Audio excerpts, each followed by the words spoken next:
birçok komutan meta'ya geri dönüyor mu? Yani neler olacak? Yani hangi komutanlar metada kalacak ya? Neler bir fark etti? Bunları size söylüyorum aslında bugün. Bazı komutanlardan gerçekten yetenek ağaçları değişti, teçhizatlar bazıları değişti ve buradan tabii ki gördüğünüz gibi yani hepsini vardır ve bugün bunu detaylı bir şekilde size anlatıyorum. Gerçekten önemlidir yani. Sadece böyle geçmemiz bir mantığı yoktur. O yüzden bu videoda bence bir emek vardır. Ufak bir emek de olsa arkadaşlar beğeni atmayı ve abone olmayı unutmayın. Ya bu videoya bir beğeni atmak o kadar zor değildir gerçekten. Rica ediyorum beğenileri basalım. En azından ben de mutlu olayım ve daha kaliteli bir içerikleri çıkartmaya çalışacağım.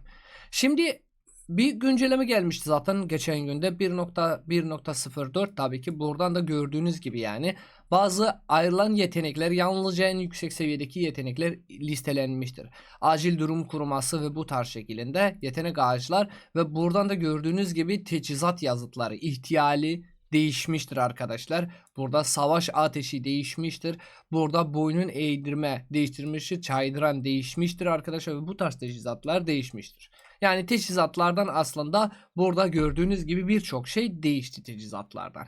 Peki burada gördüğümüz komutanlar gerçekten bizi üzdüğü komutanlar vardı.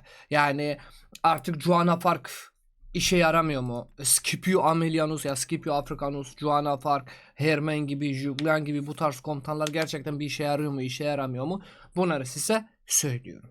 İlk başında ben size böyle bir şey söyleyeyim. Benim önceki KYK'da yani bir KYK önce de beni üzen çok sağlam bir kıtam vardı.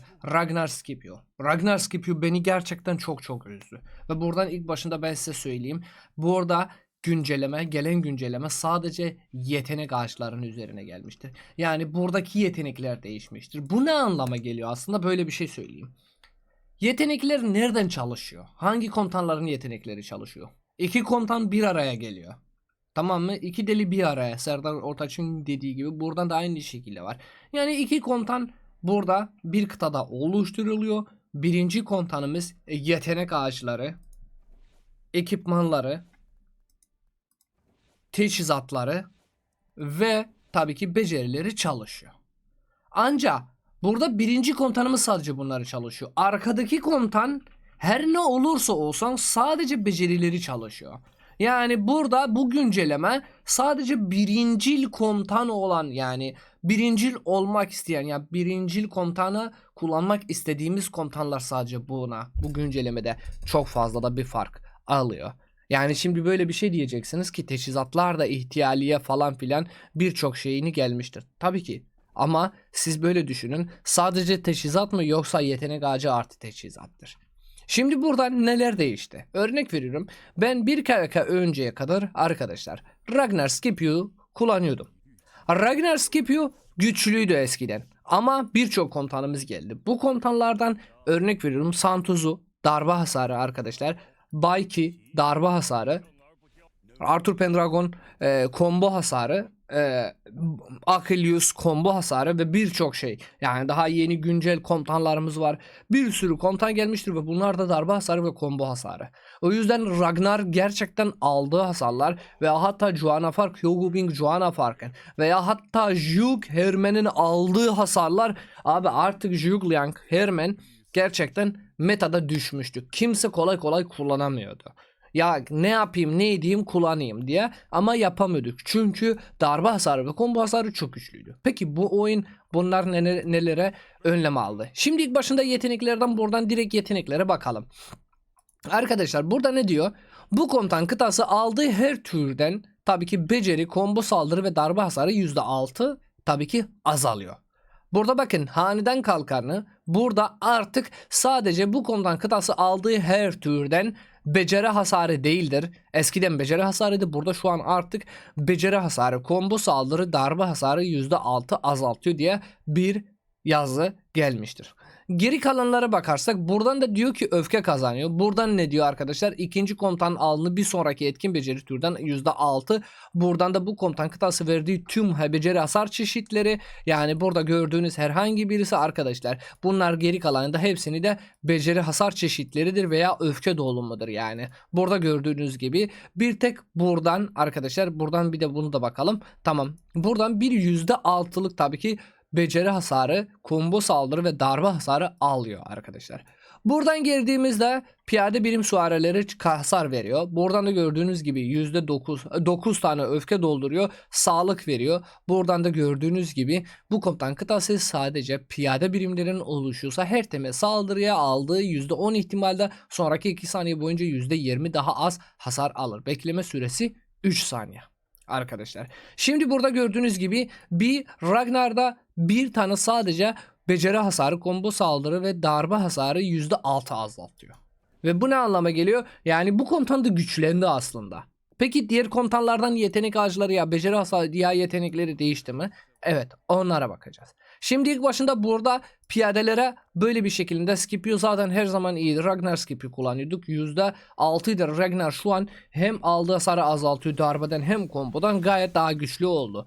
Buradan gördüğünüz gibi süvarilere birimlere veriyor. Buradan da öfke kazandırıyor. Burada komutansı kalan birim miktarını düşürüyor. Buradan da gördüğünüz gibi herhangi birisinden başka herhangi bir savunma yoktur.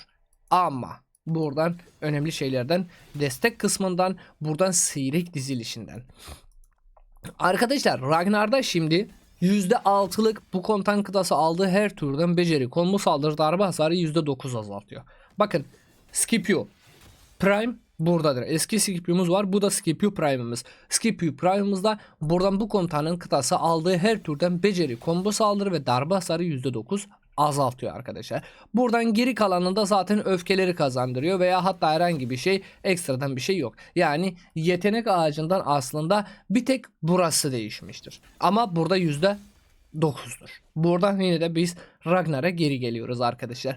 Ve burada Ragnar'a geri geldiğimizde bir de %6'dır. Yani bu ne anlama geliyor? Şimdi ben Ragnar Scipio aslında kullanabiliyorum. Eskisi gibi kullanabiliyorum. Ama burada benim 5 kıtam yani açık alandaki 5 kıtama bakıyorum. Açık alandaki 5 kıtama bakarsam Bay Kiliochi, Santosu, William Wallace 2 tane combo darbe hasarı pardon.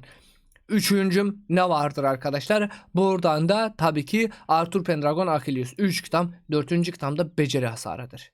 Ama burada yetenek ağaçlarından bahsedersek arkadaşlar burada direkt Ragnar'dan arkadaşım yetenek ağaçlarından %6'lık alıyorum. Ama buradan da Scipio'dan yetenek ağacından buradan da tabii ki her türden beceri, combo saldırı ve darbe hasarını %9 azaltıyorum arkadaşlar. Ve bu ne anlama geliyor? Yani şu an ben Ragnar Scipio'yu kullandığımda %6'lık bir darbe hasarı daha az alıyorum. Ama Ragnar'ı yaparsam %9'luk yani bir %3'lük daha farklı oluyor. Aslında burada bu kıtayı böyle kullanmadan buradan böyle bir şekilde ben Scipio Ragnar'ı kullandığımdan arkadaşlar birçok şey daha yani %3'lük 3 kıtadan daha az hasar alıyorum arkadaşlar. Ve bu ne anlama geliyor?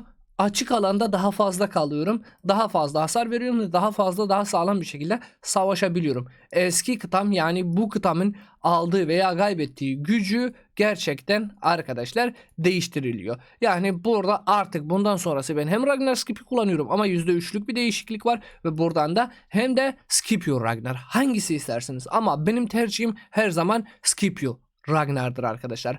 Ragnar Scipio değildir. Şimdi buradan gördüğümüzden arkadaşlar güncellemeden bir tek daha buradan hemen direkt buraya gelelim. Dizilişlerden bir şeyler değişmiştir arkadaşlar. Yani dizilişlerden buradan da ayrıntıları ihtiyali mesela. Bunu kullanan komutan kıtası herhangi turda beceri, combo, saldırı, darbe hasarı aldığında alınan bu hasarı %10 ihtimalle %20 azalıyor. Hadi diyelim ben bir kama dizilişi herhangi birisinden bir dizilişlerden bakarsak arkadaşlar buradan direkt dizilişlere geliyoruz arkadaşlar ve burada direkt bir kama dizilişimiz vardır arkadaşlar. Yani kama dizilişlerimizden buradan birçok şeyimiz vardır ve buradan direkt ben ihtiyaliden mesela %10 ihtimalde %20'lik bir combo beceri hasarı ve bu tarz şeylerini benimkini azalıyor. Buradan yay dizilişi mesela buradan kama dizilişinde mesela ihtiyali ve bu şeklinde mesela avcıdan ne vardı? Bakın buradan direkt savaşlar kıtasını saldırı yaptırıyor. Donanımlı savunma. Buradan çetinde sağlık. Buradan da mesela intikal hızı. Buradan misilleme. Karşı saldırı yaşar çeşitleri. Buradan da hesaplanma mesela barbarlar. Ve buradan direkt bir tanesini onlardan buluyoruz arkadaşlar. Direkt sadece combo saldırı ve şeyleri, yani herhangi bir temel saldırı başlattığınız 3 saniye boyunca verdiği hasarı %5. Mesela buradan çıktığından, evet, buradan hangisini olacak? Bunu da bir görürsek aslında çok çok daha iyi oluyor. Şimdi buradan ne vardı? Buradan ihtiyali vardı değil mi? İhtiyali hangisideydi? Bir bakalım. İhtiyali. Ben bir tanesini bulayım sadece.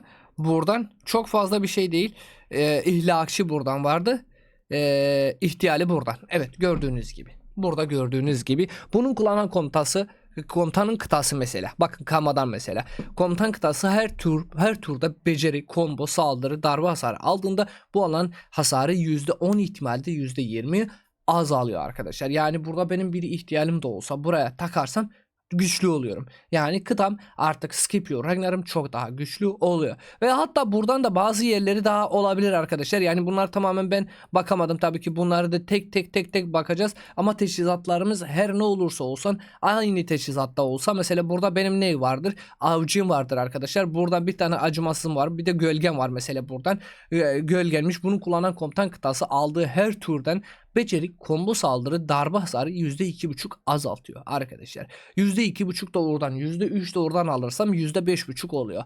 Darbeden mesela burada verdiği tüm normal hasar çeşitleri ne anlama geliyor? Combo, beceri, darbe. Hepsini kapsıyor. Burada %2 artırıyor arkadaşlar. Hem azaltıyorum hem de artırıyorum, yani burada dizilişlerimle birlikte, ve böyle bir şekilde güçlü olacak. Peki başka neler vardır? Mesela örnek veriyorum arkadaşlar. Şimdi buradan da Nevski veya hatta Juana Fark vardı. Bu ikisi gerçekten çok da şey değildir aslında, ama Juana Fark gerçekten, yani Hugo Bing Juana Fark'ı birçok kişi kullanıyordu aslında. Buradan da direkt Juana Fark'a gelelim. Juana Fark da buradan ne diyor arkadaşlar? Buradan da bu komutan kıtası aldığı her türden beceri, combo, saldırı, darbe hasarı %3 azaltıyor. Yani %3 değildir aslında. 3 kısmı var. 3, 6, 9. Yani burayı 3'e yaparsak 9 oluyor. Ama buradan Nevski'den bakarsak Nevski'den %9 değildir büyük ihtimal. Yani buradan direkt ben tamam bütün komutanlara aslında bakamadım buradan. Direkt Nevski'yi de görürsek aslında benim Nevski'm var mı yok mu onu da bilemiyorum ki. Vardır muhakkak, hesapta vardır ama nereden bulmamız lazım? Buradan Nevski. Mesela Nevski'den yeteneklerden buradan ne diyor arkadaşlar? 3 kısmı var. Bu komutanın kıtasının aldığı her türden beceri, combo saldırı, darbe hasarı %2 azaltıyor. 2, 4, 6 oluyor. Yani artık aslında böyle bir şekilde ben düşünüyorum. Prime komutanlarımız, yani prime komutanları hangi komutanlardan bahsedebiliriz? 3 komutan, 4 tane komutanımız prime'dir. Hangileri? Santuz'u prime'i geldi. Scipio Africanus Prime'i geldi. Juana Fark Prime'i geldi. Hermen de Prime'i geldi. Buradan Prime'leri gördüğümüzde, yani Prime komutanları gördüğümüzde, yeni çeşitlilik komutanları gördüğümüzde bir tık daha canlandı. Peki birçok kişi 2 kıta okçu oynuyor. 2 kıta okçuğunda Kinshi, YSG oynuyorlar. Bunun daha çok değiştirmesi mümkünatı yok. Ama birçok kişi de Zhugliang oynuyor. Mesela örnek veriyorum, benim de Zhugliang'ım full'dir.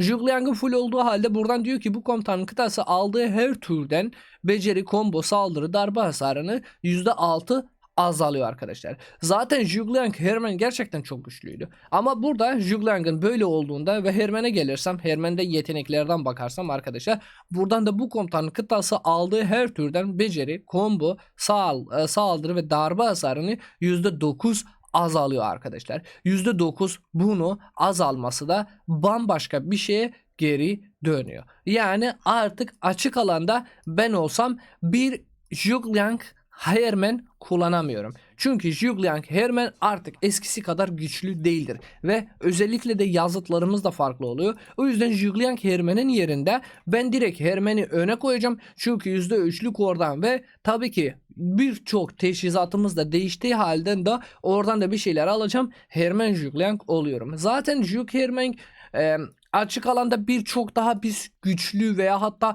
açık alan bizim elimizde olduğu halde biz bunu yapıyoruz ama artık yani böyle bir şey oldu. Bir tık daha bu komutanlar zaten gerideydi. Yani bu komutanlar neredeyse ölmüştü. Çok fazla kullanan yoktu yani bu tarz şekilde veya hatta kullanan da üzüyordu. Artık bundan sonrası eğer ki Hermann Juklang'ı kullanırsınız iyi bir teçhizatla ve saldığınız teçhizatlarda bunlara defans veya hatta combo saldırı bunları azaltırsa çok daha sağlamı oluyor. Yani artık Hermann arkada olursa hiçbir fark. Eskisinden çok daha fazla bir fark göremiyorsunuz. Ama Hermann önde olursa %3'lük de hasarı azaltıyor. Hem kombodan hem darbeden hem de beceriden ve bu çok daha farklı oluyor. Yani artık bizim birkaç tane kıtamız bu kıtalara vurmuyor. Mesela Nevski Juanafark kullanıyorduk. Artık Juanafark Nevski kullanıyoruz. Bütün komutanlara gelmiştir. Ama %3'lüklerimiz var ve %6'lıklarımız var ve %9'larımız var. Örnek veriyorum. Mesela Hermann Juklang kullanıyorum. Juklang Hermann kullanamıyorum. Scipio, Ragnar Scipio kullanıyordum ben. Artık Ragnar Scipio kullanamıyorum. Scipio Ragnar kullanıyorum. Aslında burada bana birçok daha fayda sağlanıyor. Scipio kendisiyle bir tık daha hızlıydı Ragnar'da. Ragnar biraz daha hantal. Scipio Ragnar, Ragnar Scipio'dan çok daha iyidir. Özellikle teçhizatı ile birlikte. Veya hatta burada Hermann Juklang, Hermann'da birçok daha iyidir. Nevski Juana farkımız vardı. Nevski Juana farkta gördüğünüz gibi ben bunları size gösterdim.